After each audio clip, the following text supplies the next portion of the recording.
with you this evening. और आप सभी के साथ आज शाम को इस प्रकार से जब मैं हूँ, मैं काफी आनंदित हूँ। I count it as a privilege of being with you this evening and share from the God's word. और ये मेरे लिए एक सुअवसर का विषय है ताकि आज शाम को आपके बीच में हूँ और परमेश्वर के वचन को आपके साथ मैं बांट सकूं। God is on the throne and he is control of every situations. और हमारा परमेश्वर अपने सिंहासन पर विराजमान है और हर एक परिस्थितियों में वही नियंत्रण करने वाला प्रभु है। And I just want to express my thanks and gratitude for Brother Varghese Abraham and also the oversight of the Kanpur Brethren Assembly और for मैं inviting for this evening to share the God's word. और मैं अपने आभार को प्रकट करता हूँ विशेष तौर से भाई वर्गीस अब्राहम को और कानपुर की मंडली को और सभी विश्वासियों को जिन्होंने मुझको इस प्रकार का निमंत्रण दिया ताकि मैं आकर आपके बीच में परमेश्वर के वचन की सहभागिता कर सकूं। As I was praying for today's message, and God has brought a passage in my heart that I wanted to share with you this evening. और जबकि मैं आज शाम के संदेश के लिए प्रार्थना कर रहा था तो परमेश्वर मेरे हृदय में एक अध्याय को लेकर आया और उस अध्याय को आज शाम को उस वचन को आज शाम को मैं आपके सामने बांटना चाहता हूं। Shall we turn to the Gospel of John, chapter 12, verse 1 to 7? आइए हम लोग अपने ध्यान को यूहन्ना रचित सुसमाचार अध्याय 12 की ओर ले जाएं और वचन हम लोग वहां पर 1 से लेकर और 3 तक 8 तक। ओके, चैप्टर 12 वर्स 1 to 8, 12वां अध्याय 1 से लेकर 8 वचन तक हम लोग देखेंगे। I will read it in English for you, please. Please listen to your own vernacular. और मैं आपके लिए जो है वो अंग्रेजी में पढ़ दूंगा और आप लोग अपनी अपनी भाषाओं में ध्यान दीजिएगा, अपनी अपनी भाषाओं में पढ़ लीजिएगा। 6 days before the Passover, Jesus therefore came to Bethany, where Lazarus was, whom Jesus had raised from the dead. So they gave a dinner for him there. Martha served, and Lazarus was one of those who were reclining with him at table. Mary therefore took a pound of expensive ointment made from pure nard and anointed the feet of Jesus and wiped his feet with her hair. The house was filled with the fragrance of the perfume. But Judas Iscariot, one of his disciples, he who was about to betray him, said, "Why was this ointment not sold for 300 denarii and given to the poor?" He said this not because he cared about the poor, but because he was a thief, and having charge of the money bag, he used to help him to what was put into it. Jesus said, "Leave her alone, so that they may keep it for the day of my burial. For the poor you always have with you, but you do not always have me." May the Lord help us to reading of this holy word this evening. परमेश्वर हमें सहायता करे उसके इस पवित्र वचन पढ़े जाने पर। And this is the portion where we see Jesus Christ before the crucifixion, he visited one of his beloved family. और हम यहाँ पर इस अध्याय में देख सकते हैं प्रभु यीशु मसीह उस कलवरी क्रूस पर जाने से पहले एक अपने प्रिय परिवार से मिलने के लिए गए थे। Maybe this is the last family visit of our Lord Jesus Christ before the crucifixion of Christ on the cross. और इस प्रकार से माना जा सकता है कि प्रभु यीशु मसीह के उस क्रूस की मृत्यु से पहले ये आखिरी परिवार था जिसको प्रभु यीशु मसीह ने भेंट किया था, जिससे मुलाकात की थी। That also speaks about the importance that Christ had given for the families. और ये इस बात को भी दर्शाता है कि परमेश्वर ने प्रभु ने किस प्रकार से परिवार को महत्व दिया है। As we know that the people so often ignore the family life. और इस कई बार इस बात को देखा जाता है कि लोग पारिवारिक जीवन को कई बार तिरस्कार करते हैं, उसको महत्व नहीं देते हैं। But God is very concerned of the families. परंतु परमेश्वर जो है वो परिवारों के प्रति चिंतित रखने वाला परमेश्वर है। And this is a portion which we read, where we see that Mary anoints Jesus at Bethany. और हम यहाँ पर जिस जिस पद को हमने अभी पढ़ा है वहां पर हम देख सकते हैं कि मरियम ने प्रभु यीशु मसीह को जो है वो अभिषिक्त किया था उस बैतलहम में। And this is the same portion we see even to another gospels too. और इसी घटना को हम दूसरे सुसमाचार की पत्रियों में भी देख सकते हैं। Gospel of Matthew chapter 26 verse 6 to 13 and Mark chapter 14 verse 3 to 9 is this is the same passage we see there. और मत्ती रचित सुसमाचार 26वां अध्याय 6 से लेकर 13 वचन तक, मरकुस 14वां अध्याय 3 से लेकर 9 वचन तक ये इस सेम घटना को, इसी घटना को वहां भी देखा जा सकता है। And there is another similar passage also we see in Luke chapter 7 verse 38 to 42. और ऐसा ही मिलता जुलता बिल्कुल ऐसी ही घटना को हम लूका रचित सुसमाचार 7वें अध्याय में भी देख सकते हैं। That is an entirely different incident. परंतु वो बिल्कुल ही भिन्न एक घटना है, एक बिल्कुल ही अलग घटना है। Luke chapter 7 38 to 42, that incident has taken place in Galilee, the northern part of Israel. और जो लूका रचित सुसमाचार 7वां अध्याय और 38 से लेकर 42 वचन तक जो घटना घटी है वो गलीली में घटी है, जो कि इस्राएल के पूर्वी प्रांत में हम देख सकते हैं, उत्तरी प्रांत में हम देख सकते हैं। But in John chapter 12 and Matthew 26 and Mark 14, that we see in that incident has been taken place in Judea, the southern part of Israel. और जो हम यूहन्ना और जो मरकुस और इस घटना को देख रहे हैं वो यहूदा में घटित घटना है और जो कि दक्षिण भाग में घटित हुई है।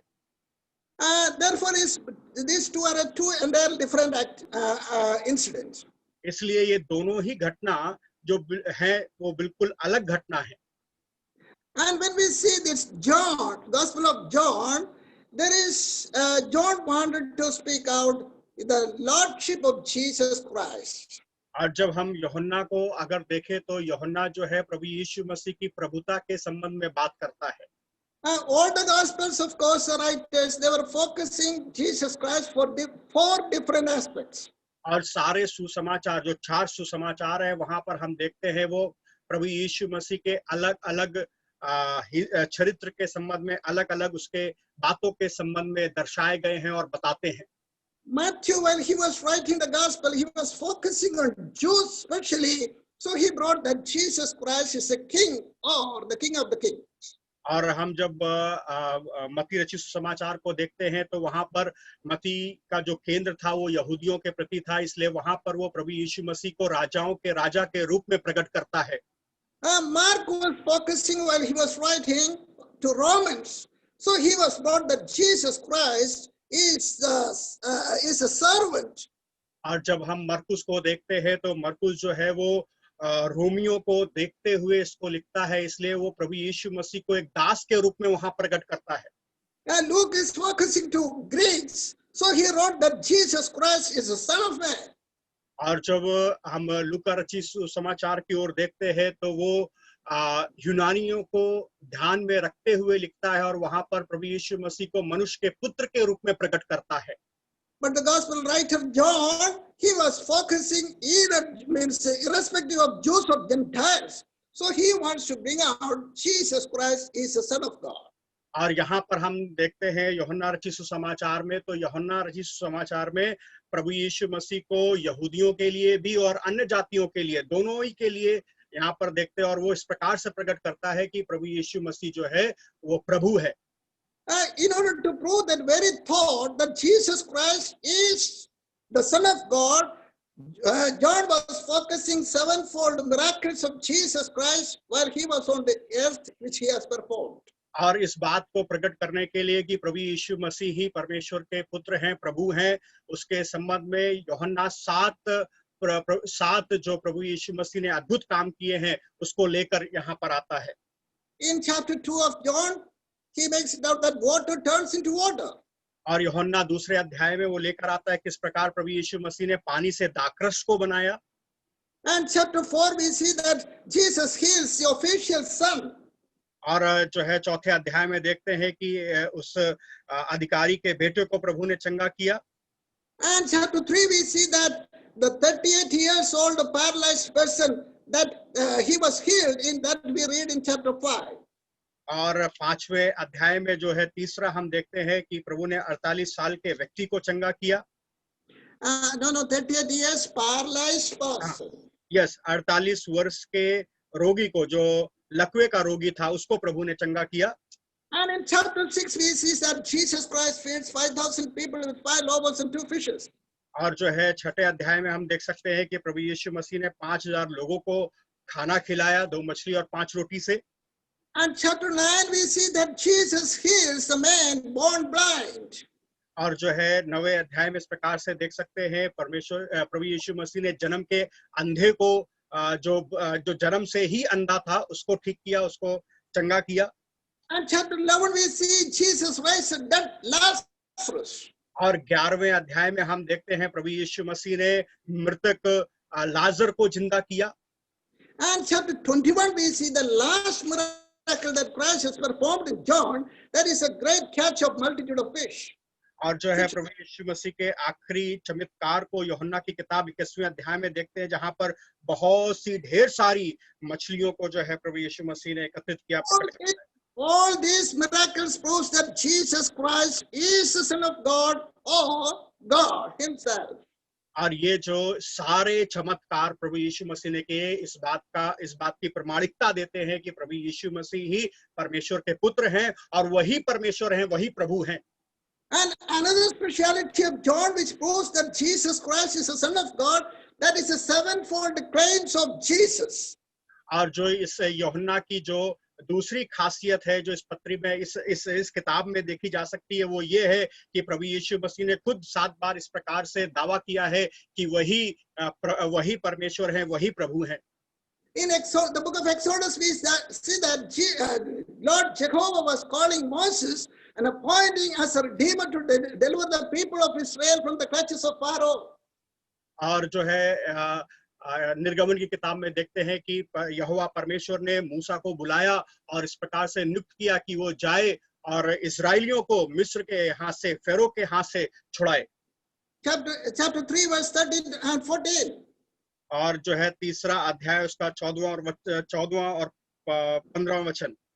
Moses was reluctant to obey God. और मूसा जो है परमेश्वर की ओर सुन नहीं रहा था, ध्यान नहीं दे रहा था। And he was asking a question: if I go and tell the people that if they ask that which God is told you to bring to tell these things to us. और वो इस प्रकार से सवालों को पूछ रहा था कि अगर मैं उनके पास जाऊंगा और वो प्रश्न को करेंगे, सवालों को पूछेंगे, तो मैं उनसे क्या कहूंगा। Then the Lord Jehovah said, "Tell them that I am." और फिर यहोवा परमेश्वर ने उससे कहा, ये कहना, मैं जो हूँ सो हूँ। Exactly the same way Jesus Christ claims 7 times in John the Gospel that I am. और उसी बात को हम यूहन्ना रचित सुसमाचार में देखते हैं, प्रभु यीशु मसीह ने उसी शब्द का प्रयोग किया है, मैं हूँ। And chapter 6 verse 35 we see the first one, I am the bread of life. और जो है छठा अध्याय 35वें वचन में देखते हैं, जहां पर प्रभु यीशु मसीह ने कहा, मैं जीवन की रोटी हूँ। And chapter 8 verse 12, the second thing that we see, I am the light of this world. और जो है 8वां अध्याय 12वें वचन में देखते हैं, प्रभु यीशु मसीह ने कहा, मैं जगत की ज्योति हूँ। And the third thing we see, the 10 verse 9, that I am the door. और प्रभु यीशु मसीह ने 10वें अध्याय में कहा, मैं जो है वो द्वार हूँ। And the same chapter 10 verse 11, Jesus said, I am the good shepherd. और उसी अध्याय 10वें अध्याय 11वें वचन में प्रभु यीशु मसीह ने कहा, मैं एक अच्छा चरवाहा हूँ। And in 11 verse 25, Jesus said, I am the resurrection and life. और 11वें अध्याय 25वें वचन में प्रभु यीशु मसीह ने कहा, पुनरुत्थान और जीवन मैं ही हूँ। And final thing that we see in 15 verse 1, I am the true wine. और जो है 15वें अध्याय में हम देखते हैं, वहां पर प्रभु यीशु मसीह कहता है, सच्ची दाखलता मैं हूँ। And all these things, claims of Jesus, proves that Jesus Christ is the Son of God. और प्रभु यीशु मसीह के ये सारे दावे इस प्रकार से प्रकट करते हैं कि प्रभु यीशु मसीह ही परमेश्वर के पुत्र हैं। And another speciality of Gospel of John that we see that the writer of this Gospel, he was pointing out threefold major crises in the ministry of Jesus Christ. और जो है इस यूहन्ना की और एक खास बात को हम देख सकते हैं, 3 प्रकार के खास कीमतों के संबंध में वो यहाँ पर बात करता है प्रभु यीशु मसीह की सेवकाई के संबंध में। John chapter 14 verse 6 it says, Jesus said, I am the way, the truth and the life. और जो है यूहन्ना रचित समाचार में हम देखते हैं प्रभु यीशु मसीह इस प्रकार से कहते हैं, मार्ग, सत्य और जीवन मैं ही हूँ। But all these three were questioned in this episode, in this gospel that we see. और जो है ये तीनों को हम प्रश्न चिन्ह उठते हुए देखते हैं इस सुसमाचार में जब हम आगे पढ़ते हैं। First crisis that Jesus faced that we read in John chapter 6:66. पहली बात को हम देख सकते हैं 6 अध्याय और 66वें वचन में। And though Jesus Christ is the way, but many of his followers would not walk along with him. और जबकि प्रभु यीशु मसीह जो है वो मार्ग थे, फिर भी उसके कई चेले उसका अनुकरण नहीं करे, उसके पीछे नहीं चले। That we read in John chapter 6:66. और जो है यूहन्ना रचित समाचार 6 अध्याय 66वें वचन में हम पढ़ सकते हैं उसको। The second crisis that Jesus faced, though Jesus Christ is the truth, many would not believe in him.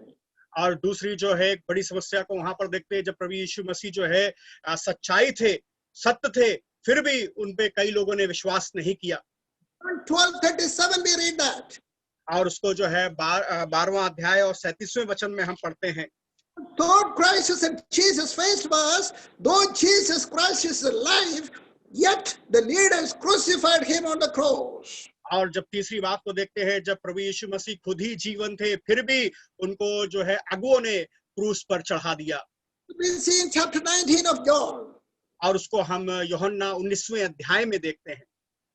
When we come back to the portion which we have just read, और जिस पद को अभी हमने पढ़ा था, यदि उसकी ओर हम वापस आ जाएं, there we see that Jesus Christ is in the home of Martha, Lazarus and Mary and Simon the leper. और यहाँ पर हम देख सकते हैं प्रभु यीशु मसीह जो है वो लाजर, मरियम और मार्था और जो कोढ़ी साइमन था उसके घर पर थे। But here we see that in chapter 11 verse 53 and 57 we see that Jesus Christ is aware that he is going to be arrested and he is going to be crucified. और 11वें अध्याय के जो है 56 और 27वें वचन में देखेंगे तो हम जान सकते हैं कि प्रभु यीशु मसीह को पता था कि उनको पकड़ा जाएगा और उनको गिरफ्तार किया जाएगा। Yet he visited this dear family. तब भी उसने इस प्रिय परिवार को मुलाकात किया, भेंट किया। Why Christ visited in such a crucial time in this dear home? और क्यों प्रभु यीशु मसीह ने ऐसी विषम परिस्थितियों में इस परिवार से मुलाकात किया और उनसे जाकर भेंट की? So that Jesus Christ wanted to spend the quiet time with his dear friends. और ताकि प्रभु यीशु मसीह कुछ शांत समय अपने मित्रों के साथ में गुजार सके, उनके साथ व्यतीत कर सके। When we see in chapter 11 the same home or house we see. और 11वें अध्याय को जब हम देखते हैं, 11वें अध्याय में जब देखते हैं तो इसी अध्याय को इसी घर को हम देख सकते हैं जिसको प्रभु ने कहते थे। That the house of Martha, Mary and Lazarus was a sorrowful house. परंतु उस समय वो घर जो था लाजर का, मरियम का और मार्था का, वो दुख से भरा हुआ घर था उस वक्त। It was a lot of crisis. और वहां पर जो है वो कमियों का घर था उस वक्त। But when we come to chapter 12, the same house became a joyful house.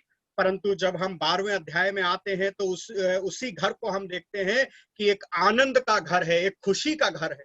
What is sorrowful turned into the house of praise and rejoicing. और जो है विलाप का घर जो है वो आनंद में और नित्य में बदलते हुए हम यहाँ पर देखते हैं। Because Jesus Christ is in the middle. क्योंकि प्रभु यीशु मसीह उसके मध्यस्थ में है, उनके बीच में है। I just want to pause as a message over here. और मैं आपके लिए यहाँ पर एक संदेश लेकर आना चाहता हूँ। And if our house is sorrowful house, यदि हमारा घर दुख का घर है, पीड़ा का घर है, but if Christ comes in, that will be a house of worship. और अगर प्रभु यीशु मसीह उसमें आ जाए तो वो घर आराधना का घर हो जाएगा। And Jesus Christ can turn the worry into worship. और प्रभु यीशु मसीह हमारी चिंता को हमारी आराधना में परिवर्तित कर सकते हैं। Beloved, if you have not yet believed so far Christ Jesus as your Lord and Savior, you are still in sorrowful situation and worried stage. और मेरे प्रिय लोगों, यदि अभी तक आपने प्रभु यीशु मसीह को अपना उद्धारकर्ता के रूप में स्वीकार नहीं किया है, तो अभी भी आप उसी चिंता की अवस्था में, उसी परेशानी की अवस्था में पड़े हुए हैं। But if you believe on the Lord Jesus Christ, who has laid his life on the cross of Calvary, according to the scripture, you will turn from worry to worship and you will have the salvation through Christ. और यदि आप उस प्रभु यीशु मसीह के ऊपर विश्वास करेंगे जिसने अपने प्राण को उस कलवरी क्रूस पर दिया, तो आपका जो दुख है, आपका जो विलाप है, वो आराधना में और आनंद में बदल जाएगा। And in chapter 12 we see in this house three important people we see in the first two verses. और जो है ये 12वें अध्याय में हम जो है 3 महत्वपूर्ण लोगों को पहली कुछ आयतों में देख सकते हैं। One is Martha. और एक है Martha. And the second one is Mary. और दूसरी है Maryam. And the third person is Lazarus. और तीसरा जो है वो है लाजर। And all these three people speaks of the three areas of our Christian life. और ये 3 लोग हमारे 3 मसीह जीवन के क्षेत्रों के संबंध में बात करते हैं। Martha represents the work or service of God. जो मार्ता है वो परमेश्वर के काम को और सेवा को प्रकट करती है। Mary represents the worship. और मरियम जो है वो आराधना को प्रस्तुत करती है, प्रकट करती है। Represents the witness. और जो लाजर है वो गवाही को प्रेजेंट करता है। These are the three major areas of our Christian life. और हमारे मसीह जीवन के ये 3 महत्वपूर्ण हिस्से हैं। Work, worship and witness. काम, आराधना और गवाही। But that is entirely another message. परंतु ये एक अलग संदेश है, बिल्कुल अलग एक संदेश है। But we see another incident that is Mary is anointing Jesus. परंतु यहाँ पर एक दूसरी घटना को हम देखते हैं। वो क्या घटना है? मरियम प्रभु यीशु मसीह को अभिषिक्त करती है, प्रभु यीशु मसीह के ऊपर उस तेल को लेकर आती है। And in that incident also we see three people. और इस घटना में भी हम 3 लोगों को देखते हैं। One is Mary. और इस घटना में भी हम मरियम को देखते हैं। The other is Judas. और दूसरा यहूदा को देखते हैं। And the third person is Jesus Christ. और तीसरा जो है प्रभु यीशु मसीह को देखते हैं। All these persons speaks three important messages this evening. और ये तीनों व्यक्ति जो है 3 महत्वपूर्ण संदेश के संबंध में हमसे बात करते हैं आज की शाम। Mary speaks of an act of devotion to Jesus. और मरियम जो है प्रभु यीशु मसीह के प्रति उस भक्ति भावना को प्रकट करती है। Judas speaks of an act of despising of Mary. और जो है यहूदा जो है वो मरियम को घृणा के रूप में और तुच्छ के रूप में जो उसकी क्रिया है उसको प्रकट करता है। And Jesus is an act of defending Mary. और जो है प्रभु यीशु मसीह को देखते हैं कि प्रभु यीशु मसीह जो है मरियम का बचाव करते हैं। In other words, we can see Mary is an anointing or adoration.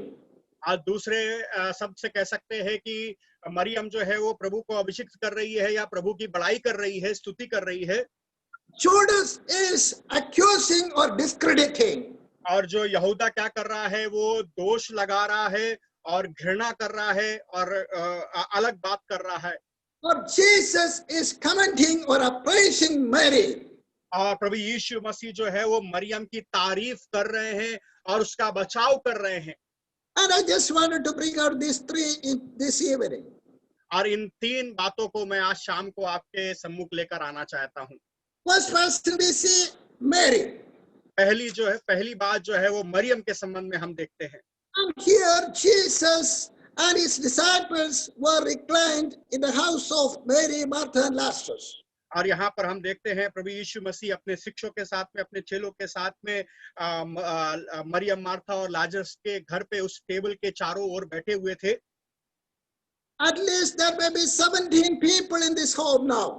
और इस वक्त में कम से कम 17 लोग होंगे। The 12 disciples of Jesus, प्रभु यीशु मसीह के 12 चेले, and Jesus is the 13th person, और 13वां प्रभु यीशु मसीह, and Simon the house owner, और जिसका घर था सिमोन कोढ़ी, and Martha, of course, maybe the wife of Simon, और जो है उस सिमोन की पत्नी और मार्था, Mary and Lazarus. और मरियम और लाजर। So altogether at least 17 people are in this home right now. और इस वक्त सभी को मिलाकर कम से कम 17 लोग इस घर में होंगे। And Jesus and his disciples reclined alone with Lazarus in that home. और वहां पर हम देखते हैं प्रभु यीशु मसीह जो है लाजर के साथ उस भोज के मेज में बैठे हुए थे। And Martha was serving, of course. और वहां पर मार्था जो है वो सेवा कर रही थी। But Mary did something wonderful here.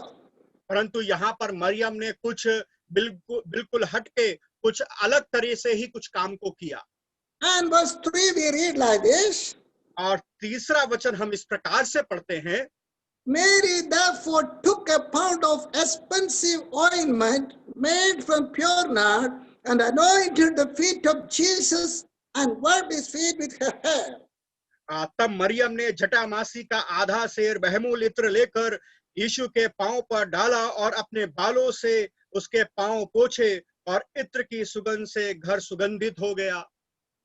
And Mary's act here we see really filled with love and respect with the devotion to Jesus. और यहाँ पर मरियम ने जिस काम को किया वो इस प्रकार से इस बात को प्रकट करता है कि किस प्रकार से प्रभु यीशु मसीह के प्रति उसकी भक्ति भावना और प्रेम था, उस बात को वो यहाँ पर प्रकट करती है।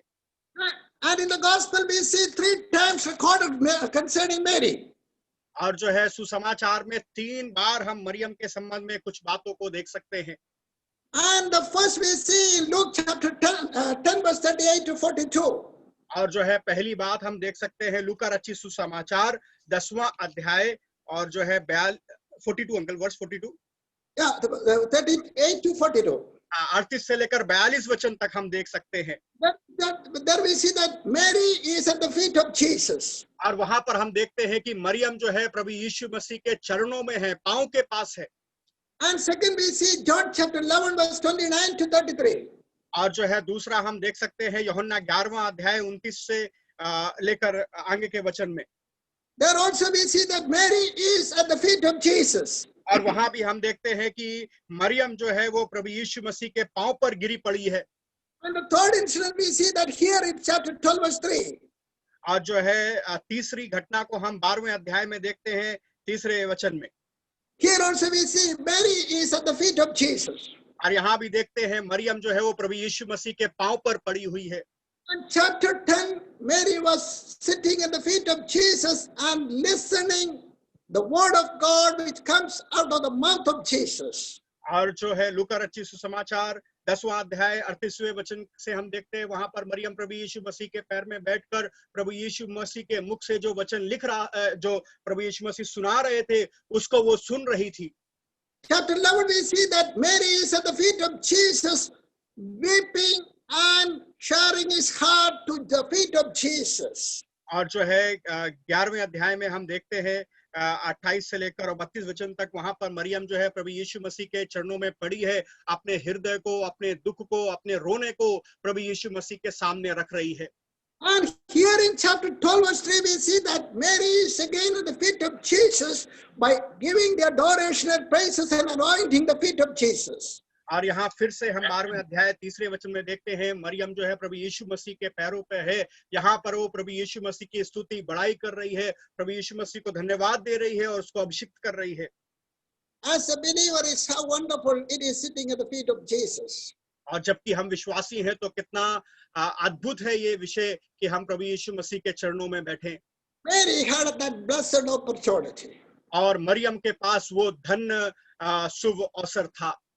Let us examine our own life. Are we enjoying this feet of Jesus in our life? और आइए हम अपने जीवनों को जांचें और परखें, क्या इस प्रकार के अनुभव को, इस प्रकार के आनंद को हम भी प्रभु यीशु मसीह के चरणों में रहकर उठा पा रहे हैं और नहीं। Since Mary was at the feet of Jesus, she could acknowledge or understood or discern that what is going to happen in the life of Jesus Christ in the very future. और जबकि मरियम प्रभु यीशु मसीह के चरणों में थी, उसके पैरों में पड़ी हुई थी और पैरों में उसके पैरों के पास रहती थी, तो इस बात को वो समझ पाई कि भविष्य में प्रभु यीशु मसीह के साथ क्या होगा और क्या होने जा रहा है। It was discerned that Jesus Christ is going to die on the cross, and then the burial is going to be taken place, and the resurrection will come up in order to save her life from the sinful situation. और उसने इस बात को जान लिया कि प्रभु यीशु मसीह जो है उनका जो है वो मृत्यु में जाएंगे, उनको क्रूस पर चढ़ाया जाएगा, उनको गाड़ा जाएगा और फिर वो जी उठेंगे। इस बात को उसने समझ लिया। But prior to that, when she got this wonderful opportunity, she was rendering her devotion and sacrifice and worship and adoration unto the feet of Jesus by offering and anointing this costly, expensive ointment. और जब उसको इस प्रकार से पता चला, जब उसने इस बात को जान लिया, तो उसने क्या किया, आपने उस बहुमूल्य समय को, उस अवसर को जैसे ही उसको प्राप्त हुआ, प्रभु यीशु मसीह के चरणों पे आकर उस महंगे इत्र को प्रभु यीशु मसीह के कदमों पर उड़ेल दिया। And there we see that the ointment is very costly. और वहां पर देखते हैं ये जो इत्र था ये बहुत ही बहुमूल्य था। And Mary's heart also was like the heart of David. और जो है मरियम का हृदय भी दाऊद के हृदय के समान था। In 2 Samuel chapter 24 verse 24 we read like this. और जो है दूसरा सैमुएल दूसरा अध्याय 24वें वचन में इस प्रकार से हम पढ़ते हैं। There we read that David says, I will not offer any offering unto my Lord without costing anything. और जो है मैं अपने परमेश्वर को ऐसे कोई भी दान, ऐसे कोई भी भेंट को नहीं दूंगा जो बहुमूल्य ना हो। Exactly the same word. Mary was spending a huge price and anointing at the feet of Jesus. और इसी प्रकार से मरियम को यहाँ पर देखते हैं, वो जो प्रभु यीशु मसीह के पास जिस भेंट को लेकर आई थी वो काफी बहुमूल्य था, उसकी कीमत थी। And she was sitting at the feet of Jesus, and she was wiping the feet of Jesus by her precious hair. और वो वहां पर हम देखते हैं प्रभु यीशु मसीह के चरणों पे बैठी थी और प्रभु यीशु मसीह के पैरों को अपने बहुमूल्य और उसके खास बालों से वो पोंछ रही थी, साफ कर रही थी। And she could discern that who Jesus Christ is all about. और वो इस सब बात को समझ गई कि प्रभु यीशु मसीह है क्या। Therefore, he was completely devoted and he was completely dedicated and offering this anointing unto Jesus before his death. और इसलिए जो है वो संपूर्ण रीति से प्रभु यीशु मसीह के चरणों पर अपनी उस भक्ति भावना को प्रकट किया, संपूर्ण रीति से प्रभु यीशु मसीह के कदमों में आ गई और इस प्रकार के भेंट को, इस प्रकार के बहुमूल्य चीज को लेकर आ गई। And the heart of Jesus was pleased by that. और प्रभु यीशु मसीह का हृदय इस बात को देखकर आनंद से भर गया और प्रभु ने उसकी बड़ाई की। And the fragrance was spread around the home. और हम देखते हैं जो वो इत्र था उसकी सुगंध जो है वो पूरे घर में फैल गई और भर गई। And that caused and the second action. और वो इस प्रकार से दूसरे बात को दर्शाता है, उसके जो प्रभु के प्रति वो अपने हृदय को प्रकट कर रही थी। Now we see Judas here. और दूसरी बात हम यहूदा के संबंध में यहाँ पर देखते हैं। And in one way, the room was spread about by the fragrance which she has offered. और यहाँ पर देखते हैं घर जो है उस इत्र की महक से जो है वो पूरा भर गया था और उसकी सुगंध जो है वो पूरे घर में फैल गई थी। Jesus was pleased by the devotion of Mary. प्रभु यीशु मसीह उस मरियम के भक्ति के भाव को देखकर खुश थे। But Judas was not happy with that. परंतु यहाँ पर यहूदा को देखते हैं वो आनंदित ना था। And not only Judas, but in Matthew chapter 26 and Mark chapter 14, then we see the other disciples also were there. और जो है ना केवल जो है यहूदा बल्कि बाकी चेलों के संबंध में भी हम देखते हैं। जब मत्ती 26वां अध्याय और मरकुस 14वें अध्याय को पढ़ते तो वहां देख सकते हैं बाकी चेले भी ऐसे ही थे। And here we see that Judas is an act of despising Mary. और यहाँ पर हम देखते हैं यहूदा ने जो प्रतिक्रिया मरियम के प्रति करी, वो घृणा की प्रतिक्रिया करी, उसको तुच्छ जाना, उसको छोटा दिखाया। That we see that 4 to 6 in chapter 12. और जो है 12वें अध्याय में 4 से लेकर 6 तक उस बात को हम देख सकते हैं। And we see that Judas Iscariot, one of his disciples, said, "Why was this ointment not sold for 300 denarii and given to the poor?" और यहाँ पर हम देखते हैं कि प्रभु यीशु मसीह के एक चेला जो यहूदा इस्करियोती था, उसने इस प्रकार से कहा, क्यों नहीं इस बहुमूल्य इत्र को बेचा गया और इसका दाम कंगालों के बीच में बांटा गया। And in chapter 14 of Mark says, why this West is all about. और जो है 14वें ये मरकुस के 14वें अध्याय में देखते हैं, वहां पर लिखा है क्यों इतने बहुमूल्य इत्र को बर्बाद किया गया। According to the Jews, the concept was it is a waste. और जो है उनके विचारधारा के आधार पर देखे, यहूदी विचारधारा के आधार पर तो वो बर्बाद कर दिया गया है, खराब कर दिया गया। Judas, along with other disciples, they were saying that it was despising Mary altogether. और जो है यहूदा के साथ में बाकी चेले भी मिलकर जो है मरियम को इस प्रकार से घृणा की दृष्टि से देख रहे थे। See the difference of Mary and the disciples of Jesus. और यहाँ पर मरियम और प्रभु यीशु मसीह के चेलों के बीच में भिन्नता को हम देखते हैं।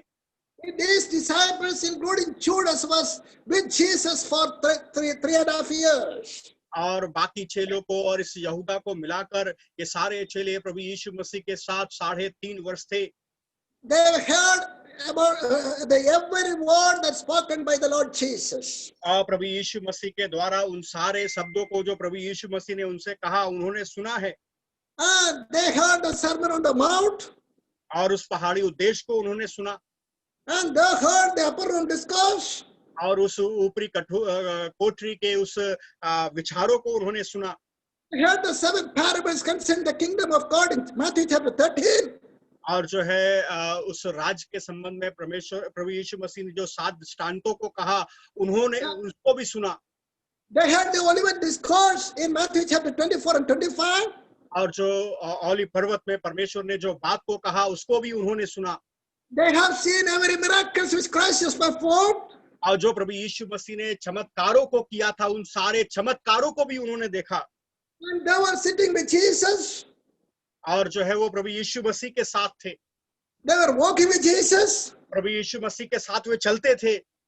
And they were staying with Jesus. प्रभु यीशु मसीह के साथ रहते थे। 3.5 years they were with Jesus. और 3.5 साल वो प्रभु यीशु मसीह के साथ थे। See, they could not diagnose who Jesus is all about. तब भी वो इस बात की परख ना कर पाए, जांच ना कर पाए कि प्रभु यीशु मसीह हैं क्या। But Mary, she got only a little time, but she could understood what Jesus is. परंतु मरियम जो है प्रभु यीशु मसीह के साथ थोड़े ही क्षण रही, परंतु वो जान गई कि प्रभु यीशु मसीह कौन है। And this Judas and the other disciples says, why this verse is all about. और ये यहूदा और बाकी चेले कहते हैं कि ये क्यों बर्बाद किया गया, क्यों सत्यानाश किया गया, क्यों नष्ट किया गया। It is a huge amount, 300 denarii. और ये एक बहुत बड़ी कीमत थी, 300 दिनार की कीमत थी इसकी।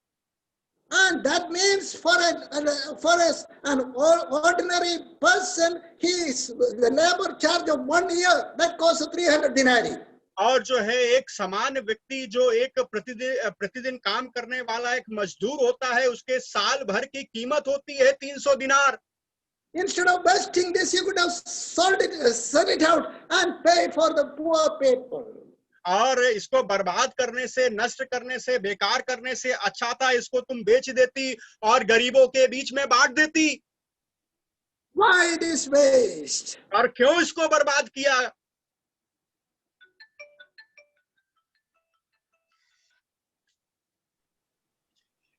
Why this waste? W-A-S-T-E. या इसको क्यों बर्बाद किया गया? And that waste word translated into perdition. The waste word translated into perdition. और जो इस शब्द को हम देखते हैं जो इसका अनुवाद किया गया है In Gospel of John chapter 17 verse 12, या there we see perdition. इसको पहले से हम देखते हैं इसको बताया गया है इस शब्द को There we see that the Judas is known as the son of perdition. और जैसे यहूदा के संबंध में भी हम देख सकते हैं कि वो पहले से जाने वाले का पुत्र के रूप में जाना गया He's a son of perdition. Perdition is not Janevala. That's something different. Perdition means the waste. खराब करने वाला That is a word. That's a word. And Judas said, why this waste is all about? और यहूदा इस प्रकार से कहता है क्यों इसको बर्बाद कर दिया खराब कर दिया गया Jesus told that this Judas is a son of perdition. और इस प्रकार से प्रभु यीशु मसीह ने कहा कि ये यहूदा है ये खराब करने वाले का पुत्र है Mary did not waste this. Maryam ने इसको खराब नहीं किया बर्बाद नहीं किया Judas wasted throughout his life. और यहूदा ने जो है अपने पूरे जीवन को खराब कर दिया बर्बाद कर दिया Jesus is master.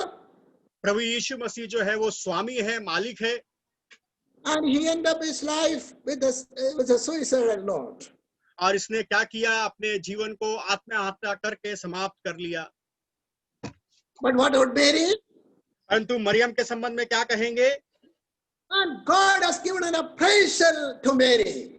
परंतु प्रभु यीशु मसीह उसको खास बात कही खास शब्द दिए उसके लिए And beloved, this is when we get the opportunity to misuse it, and we will become the sons of perdition.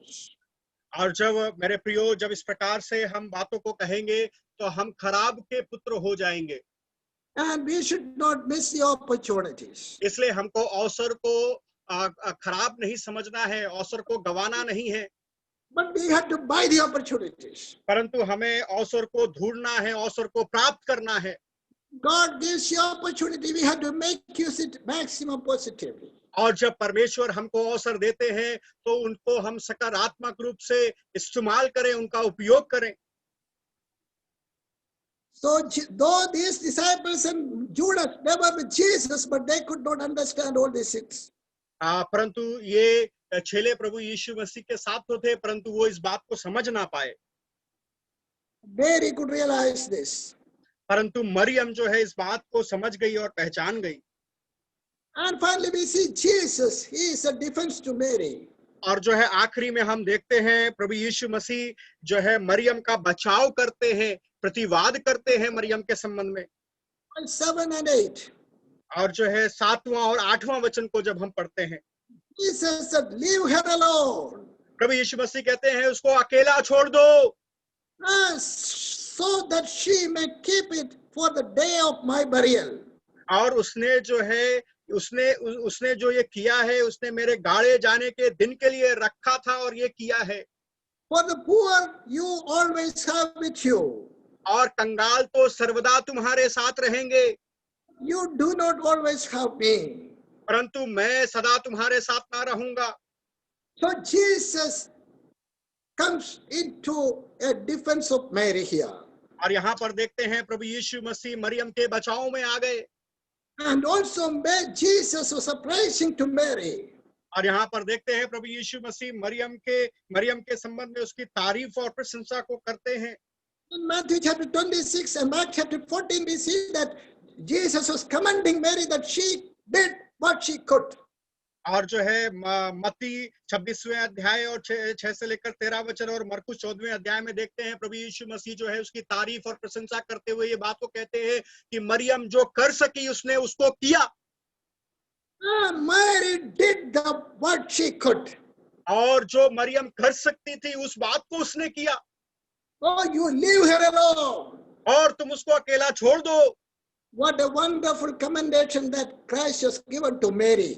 और कितना अच्छा एक प्रमाण पत्र प्रभु यीशु मसीह ने, सिफारिश पत्र और उसकी स्तुति का पत्र प्रभु यीशु मसीह ने मरियम के प्रति दिया। Beloved, Mary has offered this wonderful anointing, and Jesus was well pleasing by it. और जो है हम देखते हैं कि मरियम ने इस खास अभिषिक्त को खास इत्र को प्रभु यीशु मसीह को अभिषिक्त किया उसके द्वारा, प्रभु यीशु मसीह उसके द्वारा प्रसन्न हुए। And all the house was spread because of the fragrance. और उसकी सुगंध से जो है पूरा घर महक उठा और भर गया। And all the church history and the world was blessed by that one event. और जो है इस खास एक घटना से हम देखते हैं चर्च कलीसिया के इतिहास में और इन सब बातों में ये खास एक इतिहास को देखा जा सकता है, घटना को देखा जा सकता है। That's great blessing to everyone. और ये सभी के लिए आशीषित हुआ है, सभी के लिए आशीष का काम हुआ है। And finally, Jesus said, she will be remembered even until the end, wherever the gospel is preached. और प्रभु यीशु मसीह कहते हैं कि जहां कहीं भी सुसमाचार प्रचार किया जाएगा, ये स्त्री को हमेशा अंत तक स्मरण किया जाएगा। What a blessed commendation that Mary has got by Jesus. और क्या ही खास प्रमाण पत्र प्रभु यीशु मसीह ने मरियम को दिया है। Beloved, when we offer something to our Lord, people will be misunderstood us. और मेरे प्रिय, जब भी हम प्रभु यीशु मसीह को कुछ अर्पित करते हैं तो कई लोग उसको गलत समझते हैं। And people may mock at us. और लोग जो है हमारा ठट्टा उड़ाएंगे, मजाक उड़ाएंगे। Like people like Judas and the other disciples, they will despise and accuse us. और जो है ये यहूदा और बाकी चेले किस प्रकार से उसका ठट्टा और मजाक और घृणा कर रहे थे, उसको तुच्छ जान रहे थे। But don't worry, as and when we do something good for our Lord Jesus Christ, God will never forget and He will comment in the right time. और बिल्कुल भी परेशान ना होना, जब आप प्रभु यीशु मसीह के लिए कुछ करते हैं और लोग आपका मजाक और ठट्टा उड़ाते हैं, परमेश्वर अपने ठीक समय पर आपकी तारीफ करेंगे और आपको उस तारीफ का प्रमाण पत्र देंगे। What a faithful and wonderful God that our Lord is. और कितना ही अद्भुत और कितना अच्छा परमेश्वर प्रभु हमारा है। And He will not forget whatever good thing that we render for our Lord. और हमारा प्रभु कभी नहीं भूलता, जो कुछ भी अच्छा काम हम प्रभु के प्रति करते हैं, उसके लिए करते हैं, वो कभी उसको भूलता नहीं। It is our great responsibility that we must identify us, and when we get the opportunity, we have to strike it out and we have to make use of it. और इसलिए ये हमारे लिए बहुत ही जरूरी है, जब भी परमेश्वर हमको अवसर देते हैं तो उस अवसर को पहचानना है, उस मौके को लेना है और वो काम प्रभु के लिए हमें करना है। Mary is an exceptional example for that. और मरियम उसके लिए खास उदाहरण है हमारे लिए। So it happened in Mary's life because she was at the feet of Jesus always. और मरियम के जीवन में ये इसलिए हुआ क्योंकि वो हमेशा प्रभु यीशु मसीह के चरणों में रहती थी। As a children of God, it is our responsibility to come to the feet of Jesus. और जबकि हम प्रभु की संतान हैं तो ये हमारी जिम्मेदारी है कि हम अपने प्रभु यीशु मसीह के चरणों में आ जाएं। If our life wanted to be a blessing to God as well as others, we have to sit at the feet of Jesus. और हमारा जीवन दूसरों के लिए और प्रभु के लिए भी आशीष का कारण हो, इसलिए हमें प्रभु यीशु मसीह के चरणों पर आकर बैठना है। God never wants the people of laziness. और परमेश्वर कभी भी उन लोगों को नहीं चाहते जो आलसी लोग हैं। Though Judas was Jesus for 3.5 years. ये यहूदा प्रभु यीशु मसीह के साथ 3.5 साल रहा तो He could not adjust or digest anything what Jesus said unto him. परंतु वो उन सब बातों को पचा नहीं पाया, समझ नहीं पाया जो कुछ प्रभु यीशु मसीह ने उससे कहा था। It was a wasted life all about. और उसका पूरा जीवन जो है वो खराब हो गया, नष्ट हो गया, बर्बाद हो गया। But God never wants our life should be wasted. परंतु प्रभु नहीं चाहते कि हमारा जीवन कभी भी खराब हो। If we are in the service of God, do the maximum best whatever we can. और यदि आप परमेश्वर की सेवा में हैं तो आप जितना ज्यादा जितना अधिक कर सकते हैं उतना अधिक करें। If a normal believer, do it whatever the opportunity God gives for the betterment of the assembly. और यदि एक आप सामान्य विश्वासी हैं तो आपको जब परमेश्वर अवसर देते हैं, प्रभु मौका देते हैं, तो कलीसिया के लिए जितना कर सकते हैं उतना कलीसिया के लिए करिए। The building of the assembly is lying in the believers' hands. और कलीसिया की बढ़ोतरी जो है वो विश्वासियों के हाथों में सौंपी गई है, उनके हाथों में है। It is not only the oversight hands. और ये केवल बाहरियों के हाथ में नहीं है, केवल जो अगुवे हैं उनके हाथ में नहीं है। Oversight has a great responsibility, of course.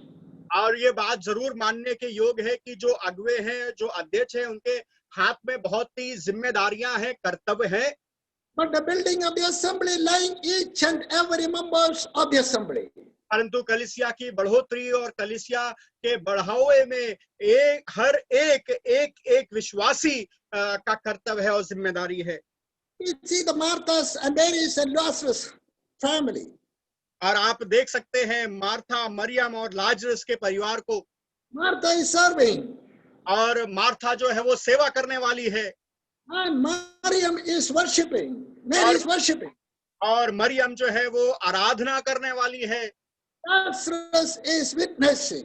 और लाजर जो है वो गवाही देने वाला है, साक्षी देने वाला है। It's a common effort to the building of the assembly for each and every believers. और ये सारे विश्वासियों का समान एक हिस्सा है जहां पर हम प्रयास करते हैं परमेश्वर की कलीसिया को बढ़ाने के लिए। We are in the corona days. इन दिनों में हम कोरोना के दिनों में हैं।